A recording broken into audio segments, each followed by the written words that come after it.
పరిశుద్ధ గ్రంథమైన బైబిల్ నుండి రాజుల మొదటి గ్రంథం 2వ అధ్యాయం మొదటి వచనాన్ని మనం చదువుకుందాం. നമ്മുടെ അല്പനേര ചിന്തയ്ക്കായി രാജാക്കന്മാരുടെ ഒന്നാം പുസ്തകം 2-ാം അധ്യായത്തിന്റെ 1-ാം വാക്യം വീണ്ടും നാം വായിക്കാം. దావీదునకు మరణకాలము సమీపింపగా అతడు తన కుమారుడైన సొలొమోనునకు ఇలాగు ఆజ్ఞ ఇచ్చెను. ദാവീദിന് മരണകാലം അടുത്തപ്പോൾ അവൻ തന്റെ മകനായ ശലോമോനോട് കൂടെ കൽപ്പിച്ചത് എന്തെന്നാൽ, చదవబడిన ఈ లేఖనం కొరకై ప్రార్థన చేసి వాక్యాన్ని విందాం. വായിച്ച വേദഭാഗത്തിനെ ഓർത്ത് നാം പ്രാർത്ഥിച്ച് തുടർന്ന് ചിന്തിക്കാം. స్తుతికి కారణభూతుడవైన మా తండ్రి, అద్వితీయ సత్యదేవుడవైన మా దేవ, మీ ఘననామానికి స్తోత్రములు స్తుతులు చెల్లిస్తున్నాం.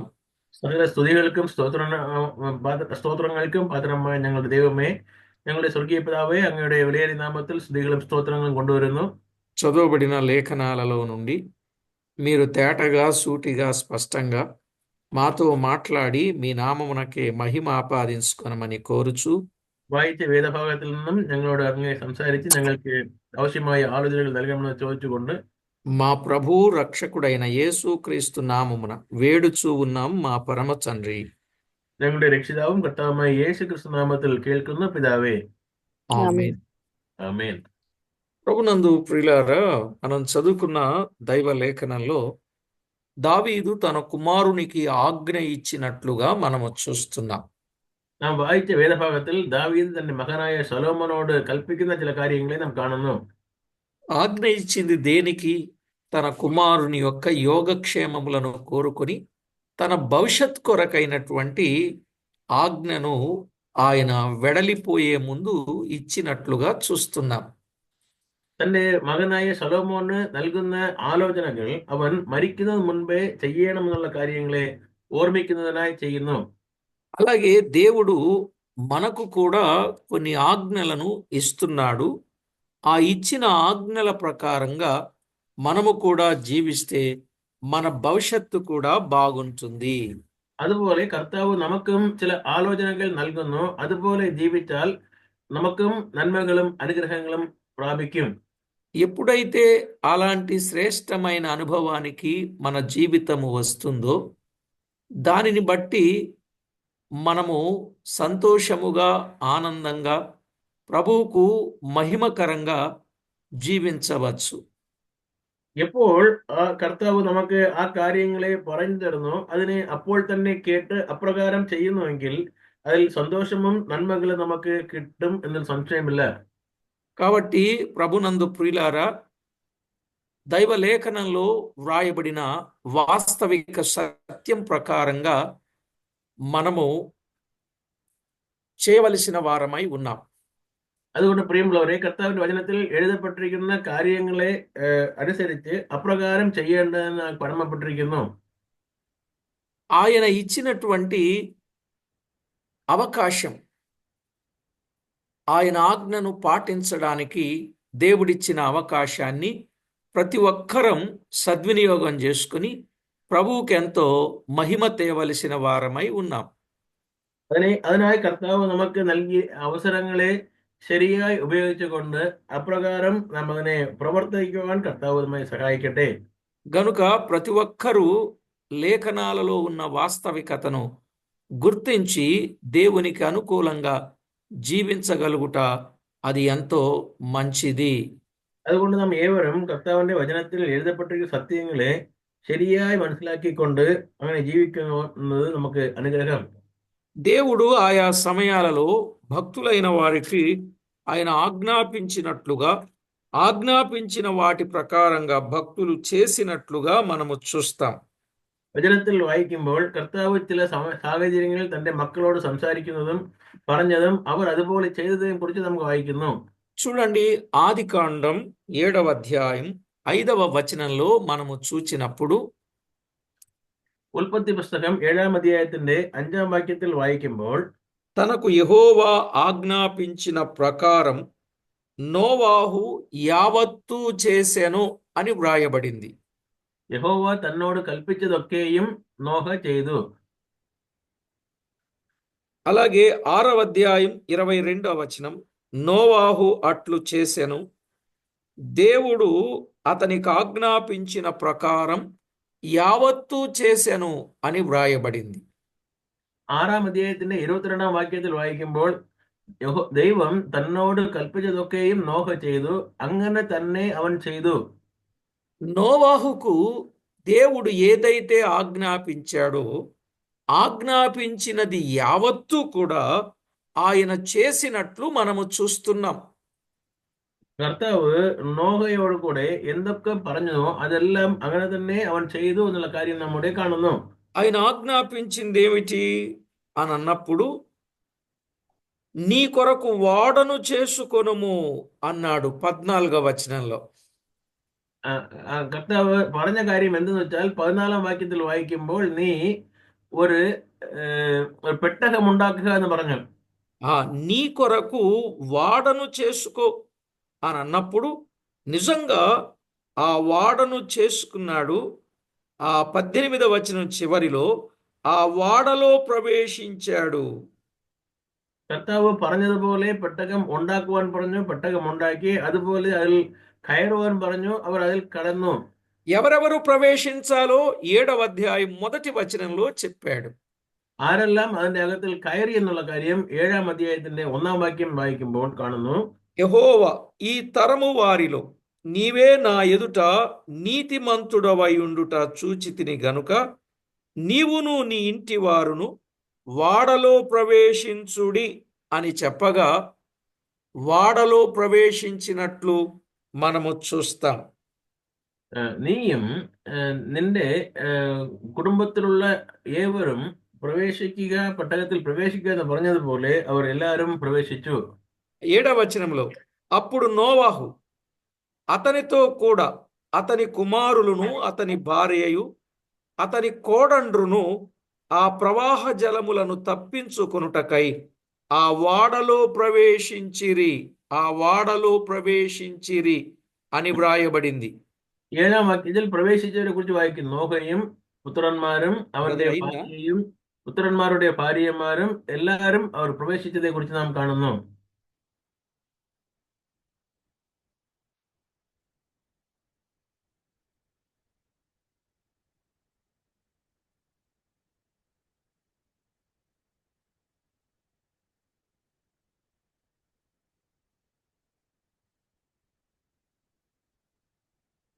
അങ്കിൾ മ്യൂട്ടൺ.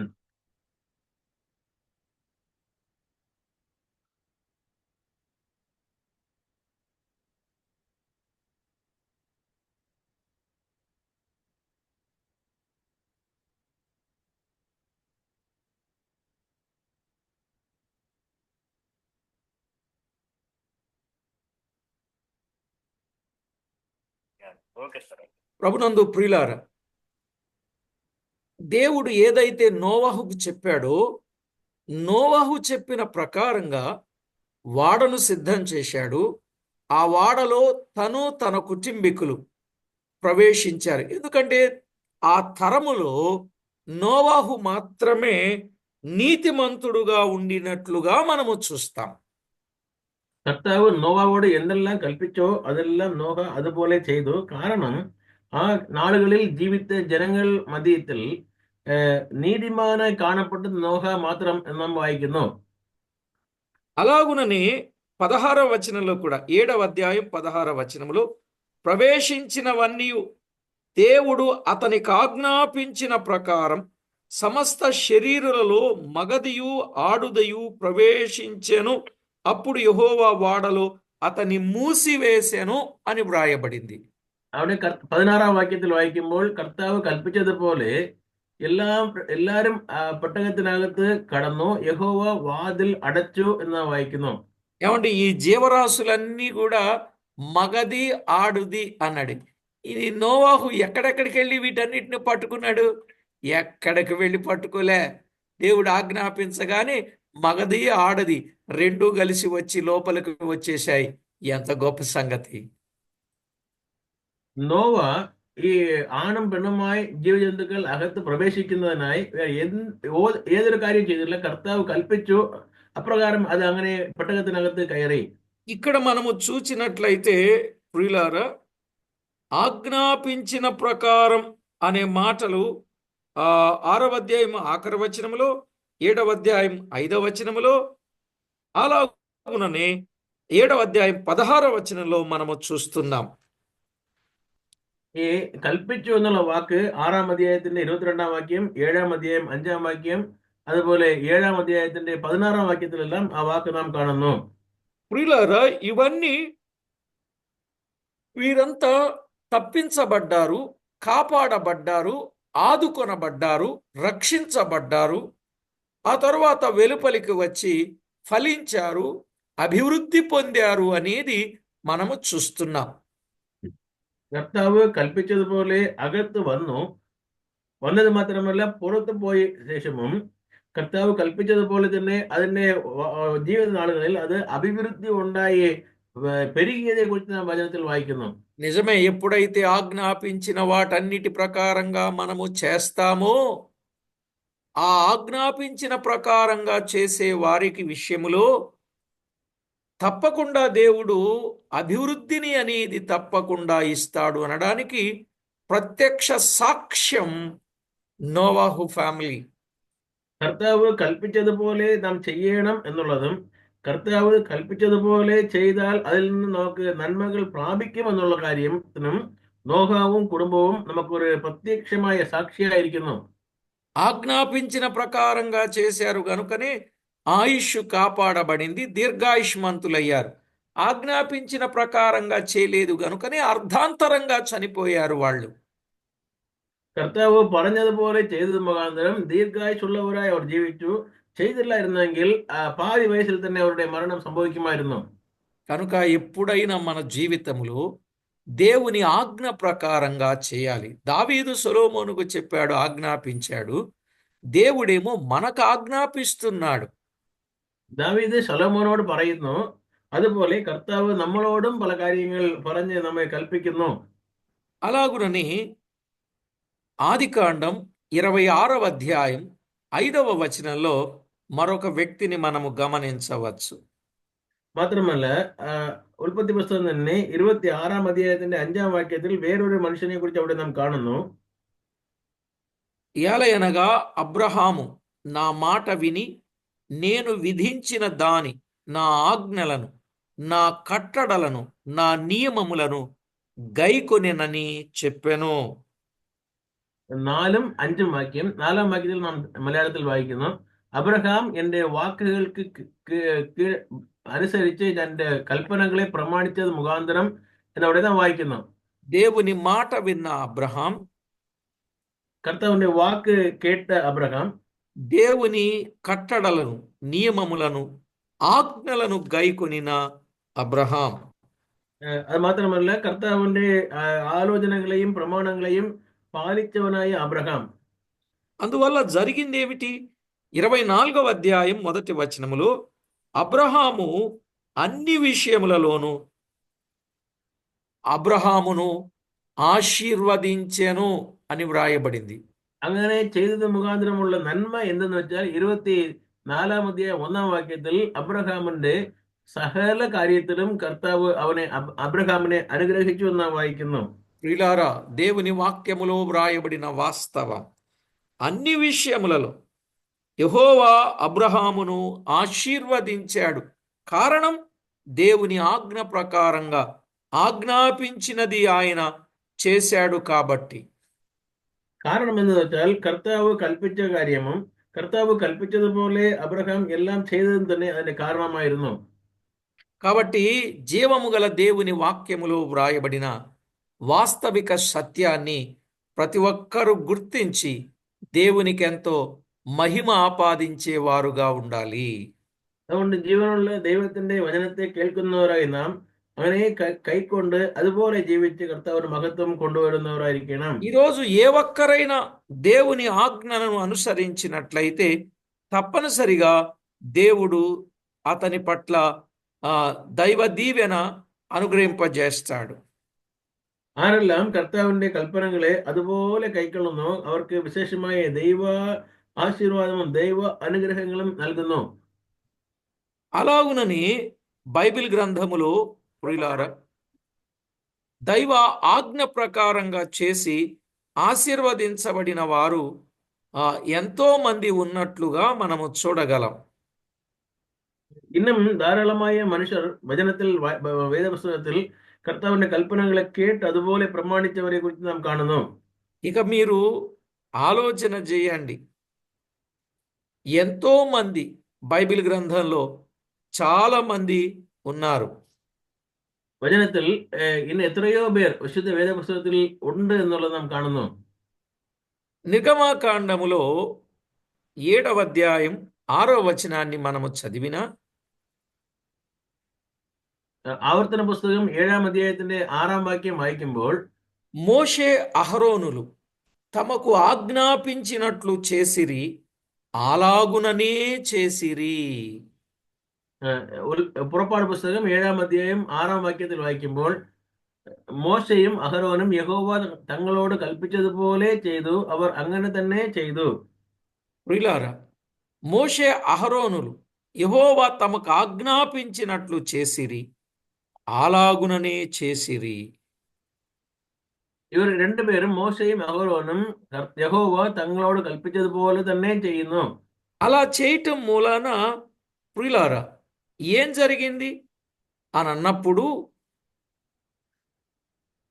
അങ്ങനെ അവർ ചെയ്തത് മുഖാന്തരം എന്ത് ലഭിച്ചു, അത് പ്രാപിച്ചു എന്ന് ചോദിച്ചാൽ గొప్ప అద్భుతాలు జరిగాయి. ഒരു വലിയ അത്ഭുതം അവിടെ സംഭവിക്കുന്നു. నిర్గమాకాండం 7వ అధ్యాయం 20వ వచనం. അതേ പുറപ്പാട് പുസ്തകം 7-ാം അധ്യായം 20-ാം വാക്യം വായിക്കുമ്പോൾ యెహోవా ఆజ్ఞాపించినట్లు మోషే అహరోనులు చేసిరి, అప్పుడు రక్తము ఏటి నీళ్లు రక్తముగా మార్చబడెను అని మనము చూస్తాం. അവിടെ കർത്താവ് യഹോവ കൽപ്പിച്ചതുപോലെ അവർ ചെയ്തു, അപ്പോൾ നദിയിലുള്ള വെള്ളം ഒക്കെയും രക്തമായിരുന്നു എന്ന് നാം വായിക്കുന്നു. చూసారా, అద్భుతాలు జరిగింది ఆజ్ఞను పాటించినప్పుడే. അത്ഭുതങ്ങൾ നടന്നത് എപ്പോഴെന്ന് ചോദിച്ചാൽ കർത്താവിന്റെ കൽപ്പനകളെ പ്രമാണിച്ചപ്പോൾ തന്നെ. ఇలా చెప్పుకుందాం, ఆజ్ఞలు అనుసరిస్తే ఆపదను తప్పించుకుంటాం, అభివృద్ధిని పొందుతాం. കൽപ്പനകളെ പ്രമാണിച്ചാൽ ആപത്തിൽ നിന്ന് നാം രക്ഷിക്കപ്പെടുവാൻ സാധിക്കും, മാത്രമല്ല അത്ഭുതങ്ങളെയും നാം കാണുവാൻ സാധിക്കും. ఆజ్ఞాపించినవి అనుసరిస్తే తప్పనిసరిగా అన్ని విషయాలలో ఆశీర్వదించబడతాం. കർത്താവിന്റെ കൽപ്പനകളെ നാം കൈക്കൊണ്ടാൽ എല്ലാ കാര്യങ്ങളിലും നാം അനുഗ്രഹിക്കപ്പെടുവാൻ സാധിക്കും. ఆజ్ఞాపించినట్లు మన జీవితంలో మనము చేస్తే ఖచ్చితంగా అద్భుతాలను చూస్తాం. കൽപ്പനകളെ നാം പ്രമാണിച്ചാൽ തീർച്ചയായും നാം അത്ഭുതങ്ങളെ കാണുവാൻ സാധിക്കും. ప్రియులారా, మన జీవితంలో దేవుడు చేసే కార్యాలు ఎంత గొప్పవో మనము ఆలోచన చేయవచ్చు. കർത്താവ് നമ്മുടെ ജീവിതത്തിൽ ചെയ്യുന്ന കാര്യങ്ങൾ എത്ര വലുത് എന്നുള്ളത് നാം ചിന്തിക്കുവാൻ സാധിക്കും. అలాగే నిర్గమాకాండం 12వ అధ్యాయం 28వ వచనములోను 50వ వచనంలోను మనము చూస్తే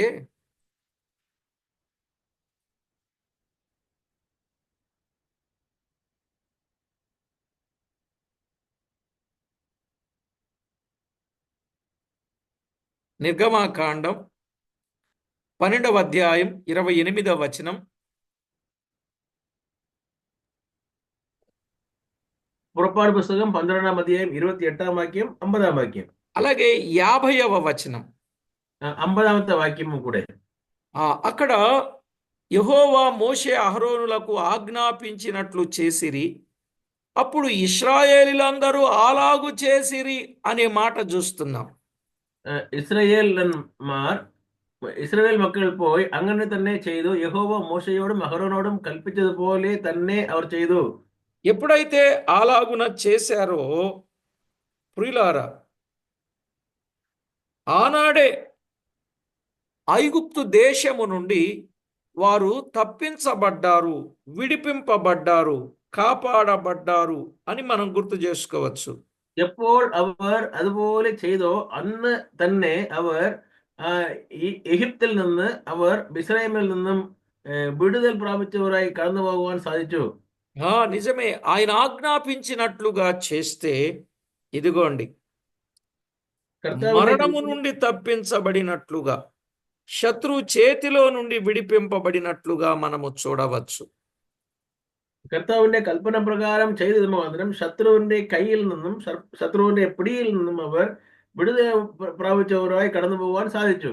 మరొక కారణాన్ని మనము తేటగా విన్నట్లయితే, ഇന്നൊരു കാര്യത്തിൽ നാം ചിന്തിക്കുവാൻ പോയാൽ నిర్గమాకాండం 15వ అధ్యాయం 26వ వచనం. പുറപ്പാട് പുസ്തകം 15-ാം അധ്യായത്തിന്റെ 26-ാം വാക്യം വായിക്കുമ്പോൾ, మీ దేవుడైన యెహోవా వాక్కును శ్రద్ధగా విని ఆయన దృష్టికి న్యాయమైనది చేసి ఆయన ఆజ్ఞలకు విధేయులై ఆయన కట్టడలన్నింటినీ అనుసరించి నడిచిన ఎడల నేను ఐగుప్తీయులకు కలుగజేసిన రోగములలో ఏదియు మీకు రానియను, నిన్ను స్వస్థపరచు యెహోవాను నేనే అన్నాడు. 15:26. പുറപ്പാട് പുസ്തകം 15-ാം അധ്യായത്തിന്റെ 26-ാം വാക്യം നാം വായിക്കുന്നു, നിന്റെ ദൈവമായ യഹോവയുടെ വാക്ക് നീ ശ്രദ്ധയോടെ കേട്ട് അവന് പ്രസാദമുള്ളതൊക്കെ ചെയ്ത് അവന്റെ കൽപ്പനകളെ അനുസരിച്ചു എന്നെങ്കിൽ അങ്ങനെ വായിക്കുമ്പോൾ നിനക്ക് വ്യാധികളിൽ ഒന്നും വരുത്തുകയില്ല എന്ന് പറയുന്നു. ఆయన ఆజ్ఞలకు విధేయులైనప్పుడు ప్రియులారా, రోగములలో ఏది రాదు, ఒకవేళ వచ్చినా స్వస్థపరుస్తాడు. అంటే ఆజ్ఞలను అనుసరించిన ఎడల ఆరోగ్యమును అనుగ్రహిస్తాడు అని చెప్పాడు. കർത്താവിന്റെ കൽപ്പനകളെ പ്രമാണിക്കുന്നെങ്കിൽ അസുഖങ്ങളിൽ നിന്നും വരികയില്ല, വന്നാൽ അതിൽ നിന്നും വിടുതല, മാത്രമല്ല ആരോഗ്യവും കർത്താവ് നമുക്ക് നൽകും എന്നുള്ളത് നമ്മൾ ഇവിടുന്ന് പഠിക്കുന്നു. ప్రియులారా, ఇప్పుడు మీరు చెప్పండి, ఆజ్ఞలను అనుసరించడం మూలాన మంచిదా కాదా? കർത്താവിന്റെ കൽപ്പനകളെ പ്രമാണിക്കുന്നത് നമുക്ക് നല്ലതാ കെട്ടതാ? ഇപ്പോൾ നാം ആലോചിക്കേണ്ട ആവശ്യമാകും. అభివృద్ధి అయినా, നമ്മുടെ പെരുക്കം, ఆశీర్వాదమైన, ആശീർവാദമായ കാര്യം, ఆరోగ్యమైన, നമ്മുടെ ആരോഗ്യ സംബന്ധപ്പെട്ട വിഷയങ്ങൾ, ఆపద నుండి తప్పించుకోవాలన్నా, നമ്മുടെ ആപത്തുകളിൽ നിന്നും നാം രക്ഷിക്കപ്പെടുന്ന കാര്യങ്ങൾ, ఆయుష్ పొందాలన్నా ദീർഘായുഷിന്റെ കാര്യങ്ങൾ, ఖచ్చితంగా ఆజ్ఞను అనుసరిస్తే మంచిది. ഇതെല്ലാം കർത്താവിന്റെ കൽപ്പനകളെ നാം പ്രമാണിക്കുന്നെങ്കിൽ അത് നല്ലതായിരിക്കുന്നു. ఇంత తేటైన సత్యాలు దైవలేఖనంలో వ్రాయబడి ఉన్నాయి. ഇതുപോലുള്ള വിലയേറിയ സത്യങ്ങൾ കർത്താവിന്റെ വചനത്തിൽ രേഖപ്പെടുത്തിയിരിക്കുന്നത് നാം കാണുന്നു. కనుక ప్రతి ఒక్కరూ ఆ విధంగా దైవ ఆజ్ఞను పాటించి దేవునికి మహిమ ఆపాదిద్దాం. പ്രിയമുള്ളവരെ, നാം ഏവരും കർത്താവിന്റെ വചനത്തെ കേട്ട് അതിനെ അനുസരിച്ചുള്ളവരായി ജീവിക്കാം. అబ్రహాము దావీదు ఆజ్ఞాపించినట్లుగా సొలొమోను చేశాడు గనుకని అతడు రాజయ్యాడు, మహారాజయ్యాడు, రాజులందరిలో గొప్ప జ్ఞానము గల రాజయ్యాడు. സൊലൊമോന് ദാവീദ് പറഞ്ഞതുപോലുള്ള കാര്യങ്ങൾ തന്റെ ജീവിതത്തിൽ പ്രമാണിച്ച മുഖാന്തരം രാജാവായി, മാത്രമല്ല മഹാരാജാവായി, ഇന്നും അവൻ നല്ല സകല ജ്ഞാനത്തിലും തികഞ്ഞവനായി മാറുന്നതിനെ കുറിച്ച് നാം വായിക്കുന്നു. కాబట్టి అంతటి గొప్ప స్థితికి ప్రతి ఒక్కరూ రావాలనని ప్రభు పక్షంగా ప్రేమతో మనవి చేస్తూ ప్రార్థన చేసుకుందాం. അതുപോലുള്ള ഒരു നല്ല സ്ഥിതിയിലേക്ക് ഏവരും കടന്നു വരുവാൻ കർത്താവ് സഹായിക്കട്ടെ എന്നുള്ള പ്രാർത്ഥനയോടെ നിർത്തുന്നു. നാം പ്രാർത്ഥിക്കാം. పరిశుద్ధుడవైన మా తండ్రి, మీకు స్తోత్రము చెల్లిస్తున్నాం. പരിശുദ്ധനായ ഞങ്ങളുടെ പിതാവേ, അങ്ങേക്ക് സ്തോത്രം കൊണ്ടുവരുന്നു. మీ దివ్య లేఖనములో వ్రాయించిన ప్రతి సత్యమును బట్టి మిమ్మును స్తుతిస్తున్నాం. അങ്ങയുടെ వచనത്തിൽ എഴുതപ്പെട്ടിരിക്കുന്ന ഓരോ സത്യങ്ങൾക്കായി അങ്ങേ സ്തുതിക്കുന്നു.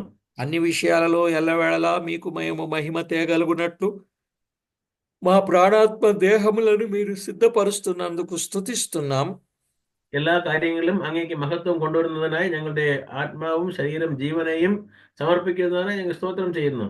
మీకు రావలసిన ప్రభావ మహాత్యమును ఆపాదించుకొనమని వేడుకుంటూ അങ്ങേക്ക് കൊടുക്കുവാനുള്ള മഹത്വത്തെ കൊടുക്കുവാൻ സഹായിക്കണമെന്ന് ചോദിച്ചുകൊണ്ട് అన్ని విషయాల్లో విడువక ఎడబాయక కృప చూపుచున్నందుకు కృతజ్ఞతలు అర్పిస్తూ ഞങ്ങളെ എല്ലാ കാര്യങ്ങളിലും കൈവിടാതെ ധാരാളമായ കൃപകളെ തന്ന് നടത്തുന്നതിനായി സ്തോത്രം പറഞ്ഞുകൊണ്ടും మేమందరము మీ ఆజ్ఞను అనుసరిస్తూ ഞങ്ങൾ എല്ലാവരും അങ്ങയുടെ കൽപ്പനകളെ പ്രമാണിച്ച് మీకు లోబడి విధేయులమై మీ నామాన్ని మహిమపరచే వారిగా మమ్మను సిద్ధపరచమని కోరుకుంటూ അങ്ങയുടെ വാക്കുകൾക്ക് വിധേയപ്പെട്ടവരായി അങ്ങയുടെ നാമത്തിന് മഹത്വം കൊണ്ടുവരുന്നതായി ജീവിക്കുവാൻ സഹായിക്കണമെന്ന് ചോദിച്ചുകൊണ്ട് ఏమాత్రము మమ్మను విడువక ఎడబాయక కృప చూపమని ప్రార్థన చేస్తూ ഇനി വരുന്ന നാളുകളിലും ഞങ്ങളെ കൈവിടാതെ ഞങ്ങളെ കാത്തുകൊള്ളണമെന്ന് പ്രാർത്ഥിച്ചുകൊണ്ട് మా ప్రభు అయిన యేసు క్రీస్తు నామమున స్తుతించి ప్రార్థించి వినయమై వేడుచు ఉన్నాం మా పరమ తండ్రి. ഞങ്ങളുടെ രക്ഷിതാവും കർത്താവുമായ യേശു ക്രിസ്തു നാമത്തിൽ സ്തുതിയോടും സ്തോത്രത്തോടും കേൾക്കുന്നു പരമപിതാവേ. ఆమేన్. ആമേൻ.